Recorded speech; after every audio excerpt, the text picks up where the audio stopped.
અને good afternoon અને બજારની વાતમાં આપનું સ્વાગત છે. હું છું પ્રીતિ દલાલ અને મારી સાથે આજે જોડાઈ રહ્યા છે ડીઆર ચોકસી ફિન્સર્વના દેવેન ચોકસી. દેવેનભાઈ, ઘણું સ્વાગત છે.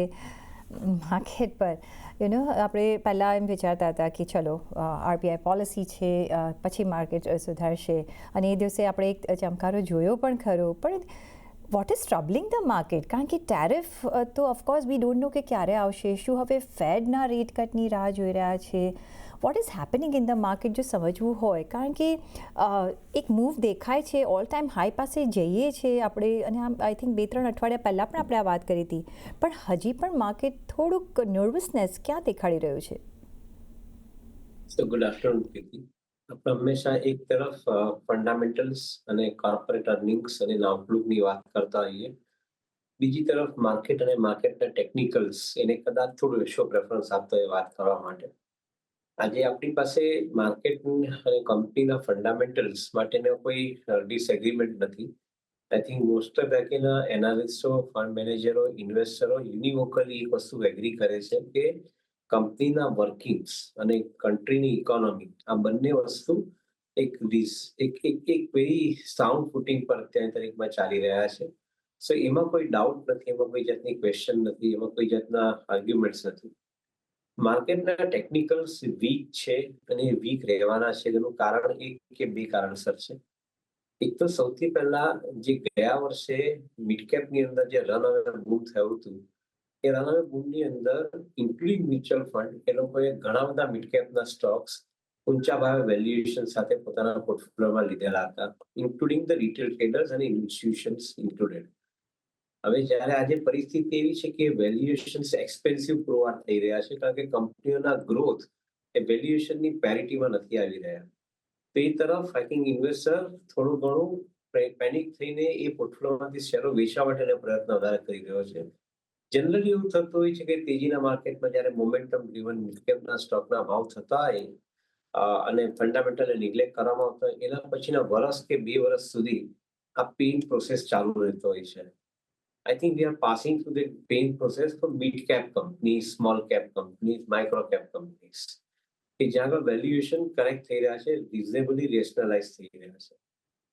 બીજી તરફ જે રીતે આઈપીઓનું પ્રેશર છે માર્કેટની અંદર અને જે નવા ફંડ્સ માર્કેટમાંથી ઊભા કરવામાં આવી રહ્યા છે, એમાં મોટે ભાગેનો ઇન્વેસ્ટર ટ્રેડર તરીકે ઓપરેટ કરી રહ્યો છે, ઇન્ક્લુડિંગ ઇન્સ્ટિટ્યુશન ઇન્વેસ્ટર, કે એ લોકો પણ એન્કર ઇન્વેસ્ટમેન્ટમાં કમિટમેન્ટ કરી નીચા ભાવે કે 5-10% નીચા લેવલથી, અને પછી માર્કેટમાં જ્યારે લિસ્ટિંગ થાય ત્યારે એને ફ્લિપ કરીને 5-10% ગેઇન કે 15-20% ગેઇન જેનો બેનિફિટ લેતા હોય છે, એ બેનિફિટ એ લોકો લઈ રહ્યા છે.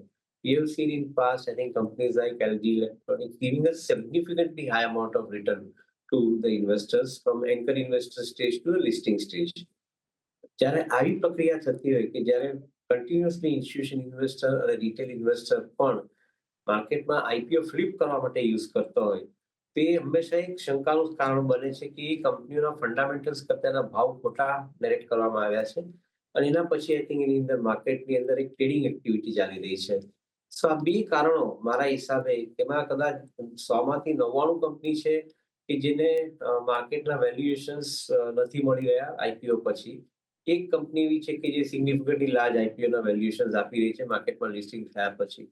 આ બે ફેક્ટર મારા સાહેબ મોટા ફેક્ટર છે. એક બાજુ mid cap, small cap, micro કંપનીમાં લોસ, અને લોસ ભરપાઈ કરવા માટે ટ્રેડિંગ કરી અને આઈપીઓ રિલેટેડ કંપનીની અંદર ઇન્વેસ્ટમેન્ટ કરવું, જેને કારણે નિગ્લેક્ટ થયેલું છે ઓવરઓલ લાર્જ કેપનું માર્કેટ. જેના ફંડામેન્ટલ્સ એકદમ સ્ટ્રોંગ છે, એ કંપનીઓ આજની તારીખમાં નિગ્લેક્ટ થઈ રહી છે. So that is the summarization of this entire dialogue જે આપણે શરૂ કર્યો કે કેમ માર્કેટની અંદર વીકનેસ છે. ફંડામેન્ટલ કારણ નથી, ટેકનિકલ કારણો વધારે છે. તો ન્યૂ આઈપીઓઝ વર્સિસ જે લાર્જ કેપ જે પરફોર્મન્સ દેખાડી રહ્યા છે એની અગેન્સ્ટ આ એક એ બંને વચ્ચે આપણે એક ફાઇટ જોઈ રહ્યા છીએ. બટ આપણે દેવનભાઈ પાસમાં બી વાત કરી છે કે એફઆઈઆઈસ, તમે કહ્યું કે they are more traders than investors right now. ફેડનો રેટ કટ હવે કઈ રીતના આવે છે અને ટેરિફની શું પરિસ્થિતિ થાય છે, મે બી ત્યાં સુધી તમને લાગે છે કે એ લોકો હજી પણ રાહ જોશે? અહીંયા આપણે ઓલરેડી રેટ કટ જોઈ લીધો છે ને, જ્યારે ફંડામેન્ટલ્સ આર સ્ટ્રોંગ, જ્યારે inflation is much more lower, જીડીપીનો આપણે જે અનુમાન જોયા છે વધાર્યા છે, what is troubling them besides the point whatever I said કે ટેરિફ હોય કે ફેડ રેટ કટની આપણે રાહ જોઈ રહ્યા છે? I think their requirement to pull out money from India market is largely driven by two factors. એક તો એ લોકો આ લેવરેજ ફંડ લઈ આવ્યા છે અને લેવરેજ ફંડની ઉપર એ લોકો ટ્રેડિંગ કરી રહ્યા છે. આજે લેવરેજ ફંડની કોસ્ટ એ લોકોએ જે પે કરી છે એ કોસ્ટમાં હવે એ લોકોને ઘટાડો દેખાઈ રહ્યો છે, કારણ કે લેવરેજ નીચા ભાવનું મળી શકે એમ છે. તેને માટે સૌથી પહેલા ઊંચા ભાવનું લેવરેજ સેટલ કરવું પડે.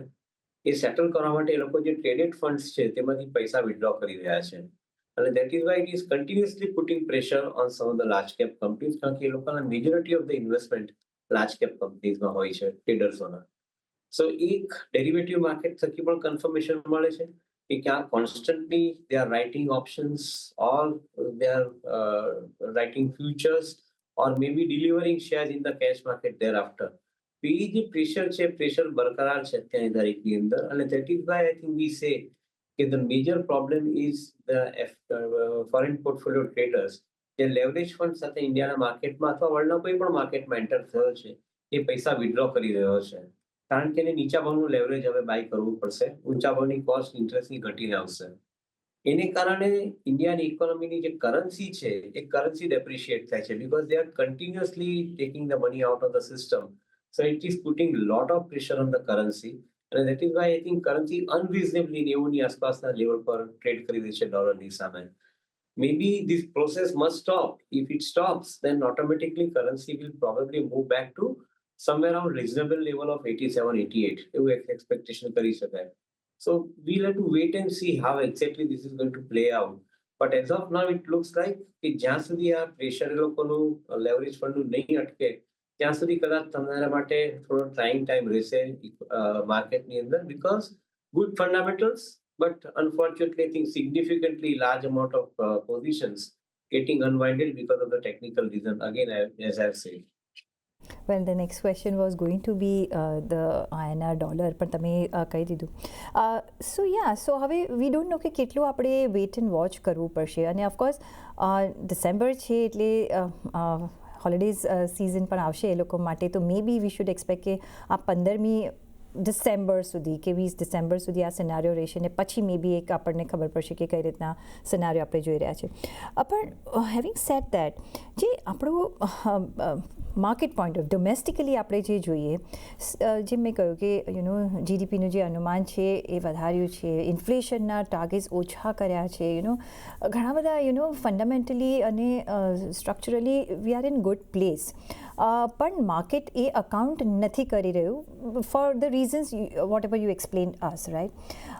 આપણને એમ લાગતું હતું કે ઓકે ચલો માર્કેટ હવે નવી દિશા પર જઈ રહ્યું છે, આગળ વધી રહ્યું છે, પણ એવું આપણને અત્યારના લાસ્ટ ફ્યુ સેશનમાં એ જોવા નથી મળી રહ્યું. એ જરા સેન્ટિમેન્ટ્સ બગાડી રહ્યું છે માર્કેટનું.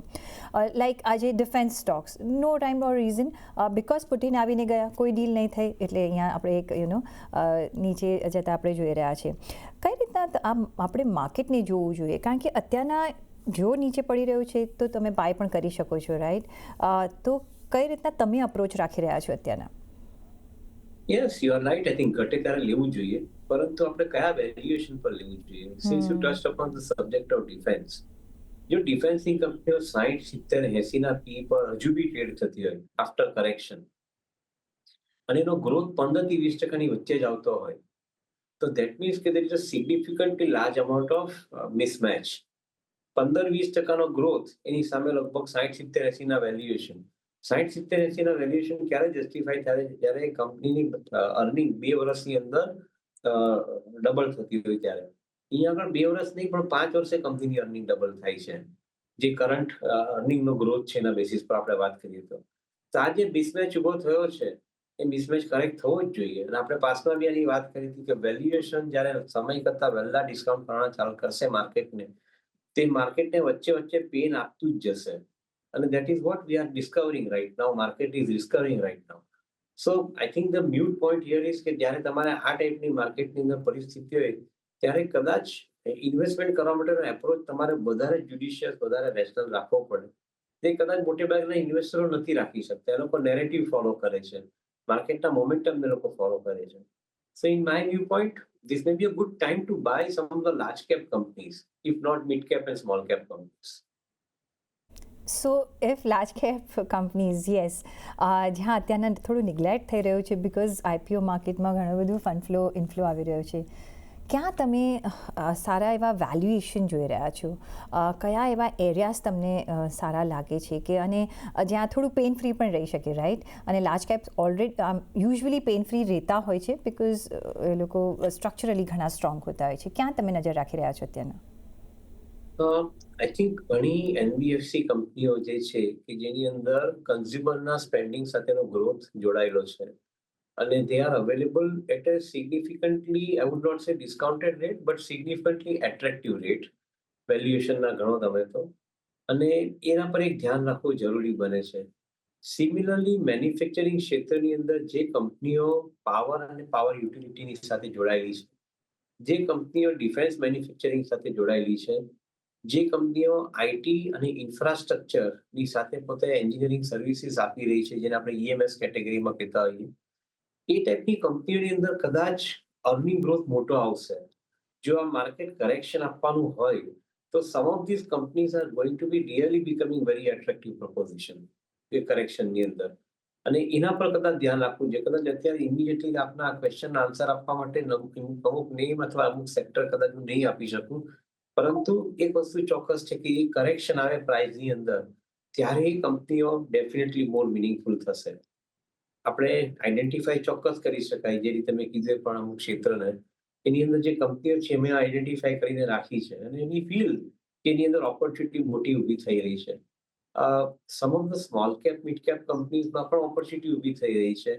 પર્ટિક્યુલરલી જે લોકો હાઉસિંગ અને એની સાથે જોઈન્ટ થયા હોય એ બિઝનેસની અંદર, અથવા હાઉસિંગ ફાઇનાન્સ અને રિયલ એસ્ટેટની સાથે જે કંપનીઓ જોઈન્ટ થતી હોય, ઇકોસિસ્ટમ આવતી હોય, એ કંપનીઓ માટે પણ ટાઈમ મારા હિસાબે ઘણો સારો ઇમર્જ થઈ રહ્યો છે.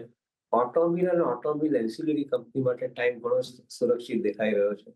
સો યસ, આઈ થિંક સિલેક્ટિવલી તમે અમુક બિઝનેસને તમારા પોર્ટફોલિયોમાં એડ કરી શકો છો.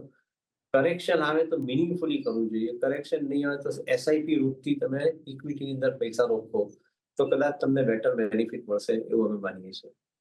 દેવનભાઈ, ન્યૂ આઈપીઓ માર્કેટ યસ, એક અહીંયા આપણે ડાયવર્ઝન જોઈ રહ્યા છીએ, પણ એમાં ઓલ્ડ એસ્ટેબ્લિશ્ડ પ્લેયર્સ પણ અહીંયા આઈધર હેન્ડ્સ આર ચેન્જિંગ ઓર નવા ઇસ્યુ આવી રહ્યા છે. લાઈક આઈસીઆઈસીઆઈ પ્રૂનું આપણે જોયું કે એક આઈપીઓ આવી રહ્યો છે, ઓર લાઈક એટર્નલમાં આપણે બ્લોક ડીલ થતા જોઈએ, so on and so fourth.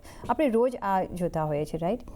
આ સ્પેસમાં ધ ઓલ્ડ વન્સમાં તમને ક્યાં લાગે છે કે તમે અહીંયા નજર રાખશો વેલ્યુએશન વાઇઝ કેવું છે? જો તમારે કામકાજ કરવું હોય તો આ એક સ્પેસ છે કે તમે અહીંયા એક ઇન્વેસ્ટમેન્ટનો ઓપોર્ચ્યુનિટીઝ જોઈ શકો છો? Well, I think you're spot on, I think, with the names actually.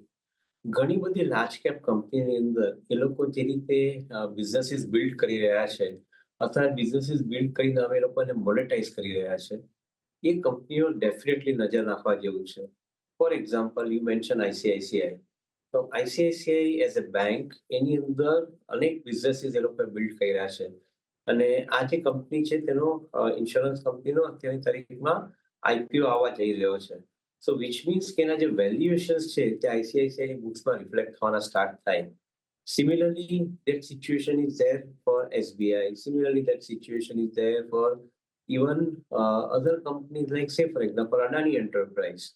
કે જ્યાં આગળ એક બિઝનેસ એ લોકો બિલ્ડ કરી રહ્યા છે, એના સમ ઓફ ધ પાર્ટ વેલ્યુએશન્સ તમે બિઝનેસના એ કંપની અંદર રિફ્લેક્ટ થવાના સ્ટાર્ટ થાય જ્યારે એ કંપનીઓ પોતે પબ્લિક માર્કેટમાં આવીને ઇસ્યુ કરે પોતાના શેર્સનું.